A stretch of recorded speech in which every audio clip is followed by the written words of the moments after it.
As principais notícias do fim de semana na Freedom.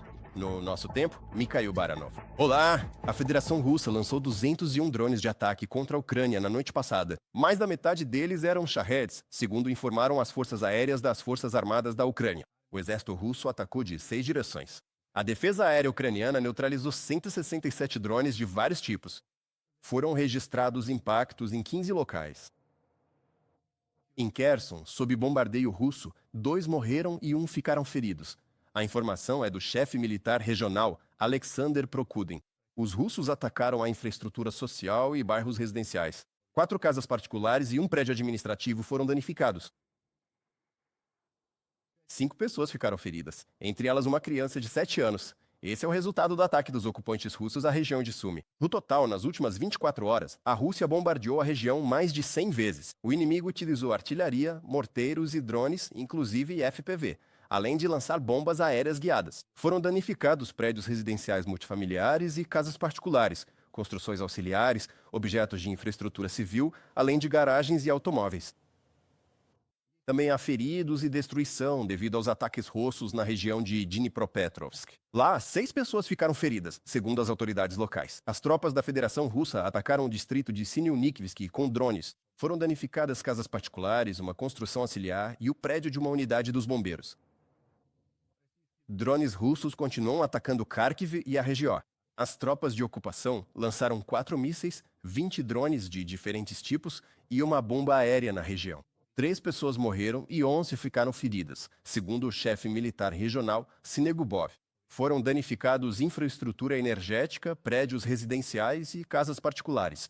Um dos drones atingiu uma casa em Kharkiv, iniciando um incêndio. Uma jovem de 20 anos morreu. Mais detalhes na nossa reportagem. À 1 da manhã de 18 de janeiro, uma explosão foi ouvida em Kharkiv. Um drone de ataque russo atingiu o telhado de uma residência no bairro Kolodnogorsk local. Os bombeiros que chegaram ao local iniciaram uma operação de emergência. Havia pessoas sob os escombros.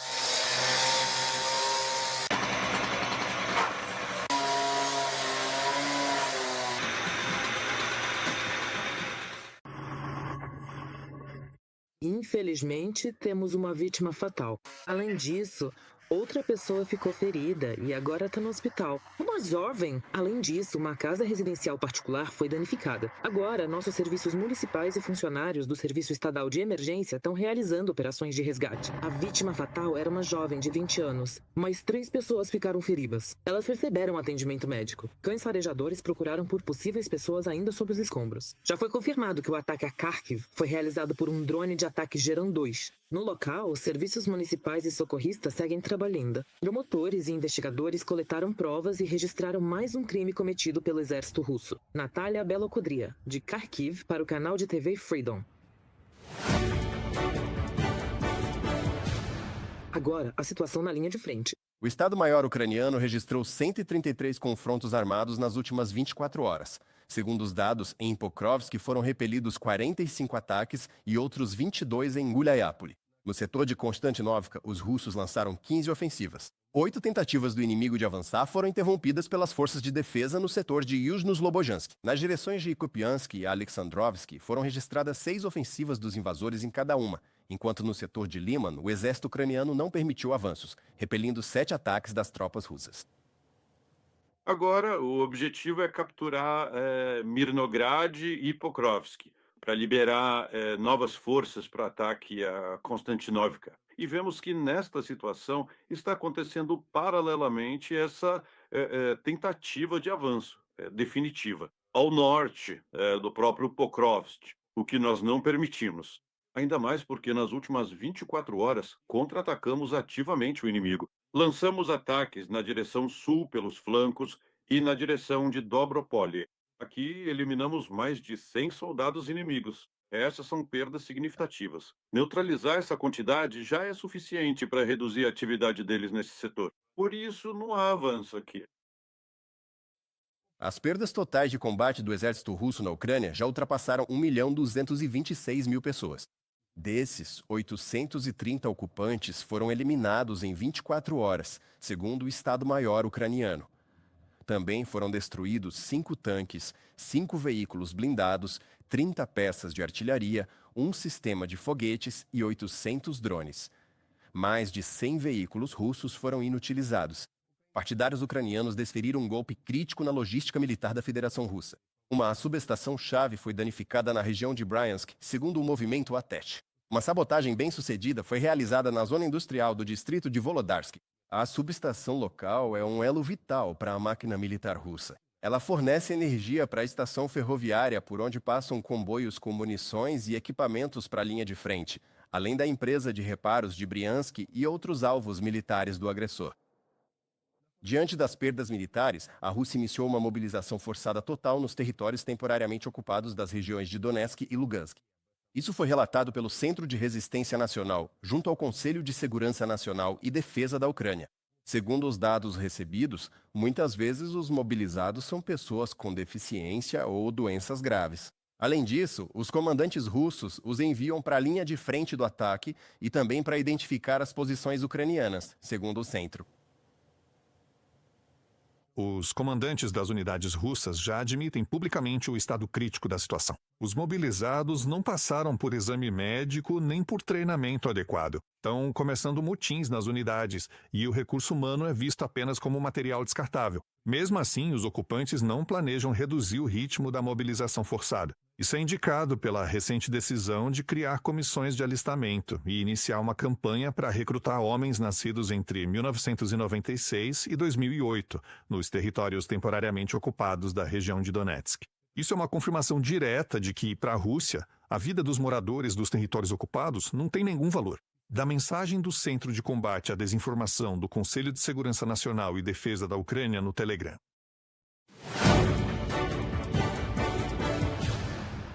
A Rússia está tentando legalizar o uso do porto em Mariupol ocupada. Isso foi relatado pelo Serviço de Inteligência Externa da Ucrânia. O Kremlin, em 2025, intensificou o uso do porto sob o pretexto da chamada reconstrução.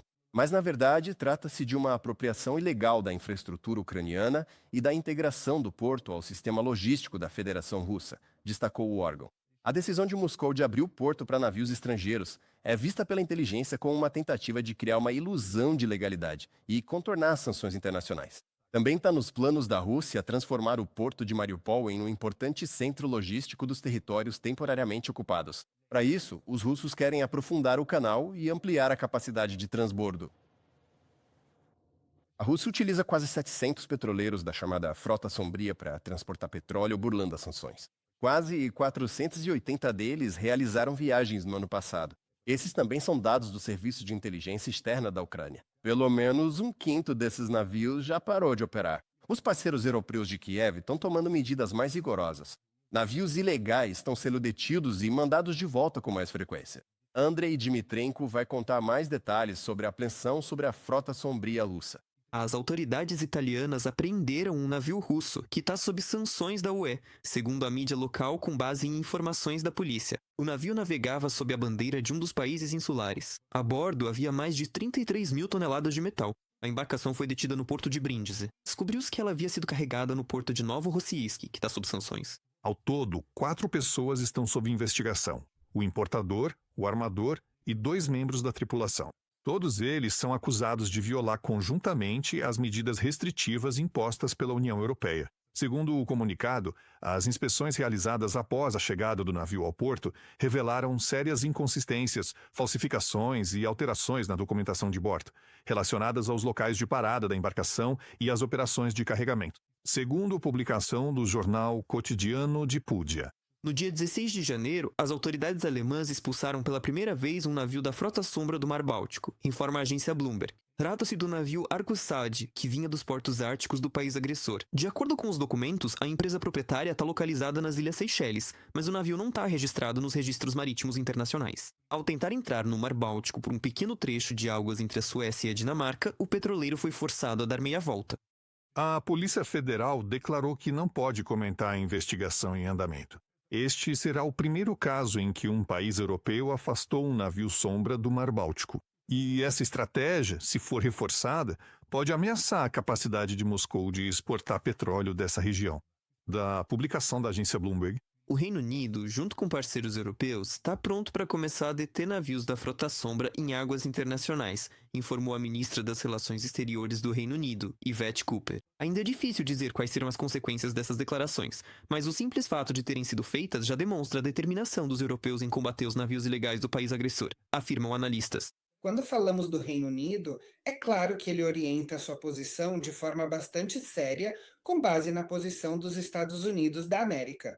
Os americanos mostraram que isso pode ser feito e que não haverá consequências por isso. Por isso, diante de toda essa situação atual, seria com toda certeza muito interessante ver com que nível de rapidez e agilidade, com que rapidez os britânicos vão se arriscar a colocar em prática e realizar essa importante ação.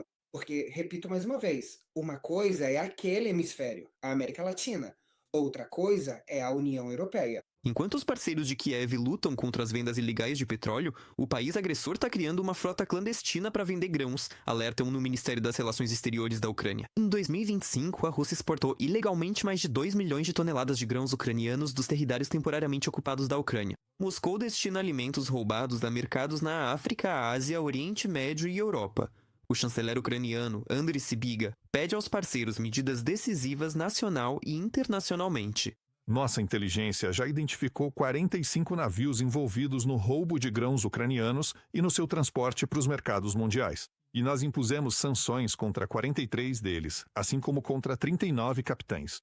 Também estamos monitorando as empresas envolvidas nesse comércio ilegal. Todos eles sentirão as consequências das sanções ucranianas, tanto judiciais quanto especiais. Toda a infraestrutura russa envolvida no roubo de grãos ucranianos, assim como seus compradores, deve ser submetida às sanções europeias o mais rápido possível. Andriy Sybiga, ministro das Relações Exteriores da Ucrânia, na rede social X. Os principais compradores do grão exportado ilegalmente são Egito, Bangladesh, Líbano, Turquia e Síria, segundo o Serviço de Inteligência Externa da Ucrânia. Navios com alimentos partem dos mares Negro e de Azov em direção aos portos no Cáucaso. Lá, o grão é transferido para navios de armazenamento e segue para águas internacionais. Dessa forma, o país agressor tenta esconder a origem da mercadoria e evitar sanções. Só no segundo semestre de 2025, a Federação Russa exportou ilegalmente 1.400.000 toneladas de grãos. Andrei Dmitrenko, para o canal de TV Freegan.